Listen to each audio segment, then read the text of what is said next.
ഭാര്യ സുഹൃത്തിനെ തട്ടിക്കൊണ്ടുപോയി മർദ്ദിച്ചെന്ന കേസിൽ അഭിഭാഷകനടക്കമുള്ള പ്രതികളെ കോടതി വെറുതെ വിട്ടു.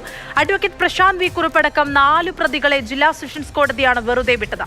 കസ്റ്റഡി മർദ്ദനങ്ങളിൽ ആരോപണ വിധേയനായ ഡിവൈഎസ്പി മധുബാബു പത്തനംതിട്ട CI ആയിരുന്നപ്പോൾ രജിസ്റ്റർ ചെയ്ത കേസാണ് ഇത്.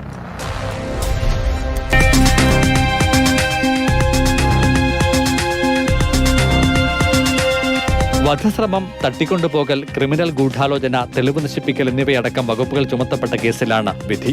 ഭാര്യയുമായി അവിഹിത ബന്ധം സംശയിച്ച് അവളുടെ സുഹൃത്തിനെ തട്ടിക്കൊണ്ടുപോയി മർദ്ദിച്ചുവെന്നായിരുന്നു പ്രോസിക്യൂഷൻ ആരോപണം. പിടിച്ചുകൊണ്ടുപോയി ആ വീട്ടിൽ വെച്ച് തന്നെ ഒരുപാട് മർദ്ദിച്ചു.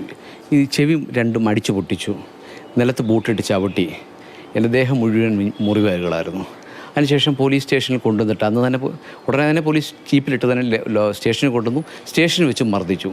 പത്തനംതിട്ട ബാറിലെ അഭിഭാഷകൻ പ്രശാന്ത് വി കുറുപ്പിന്റെ ഭാര്യയായിരുന്ന യുവതി, കൈപ്പട്ടൂർ സ്വദേശി യുവാവ് എന്നിവർ കേസിലെ പ്രധാന സാക്ഷികളായി. ഈ കേസാണ് തെളിവില്ലെന്ന് കണ്ട് കോടതി തള്ളിയത്. മധുബാബു പത്തനംതിട്ട സർക്കിൾ ഇൻസ്പെക്ടർ ആയിരുന്നപ്പോൾ രജിസ്റ്റർ ചെയ്തതാണ് കേസ്. വ്യക്തിവിരോധത്തെ തുടർന്ന് മധുബാബു തനിക്കെതിരെ കള്ളക്കേസുകൾ രജിസ്റ്റർ ചെയ്തുവെന്ന് നേരത്തെ പ്രശാന്ത് ആരോപണം ഉന്നയിച്ചിരുന്നു. പ്രതികൾക്കു വേണ്ടി അഡ്വക്കേറ്റ് നവീൻ M. ഈശോ ഹാജരായി.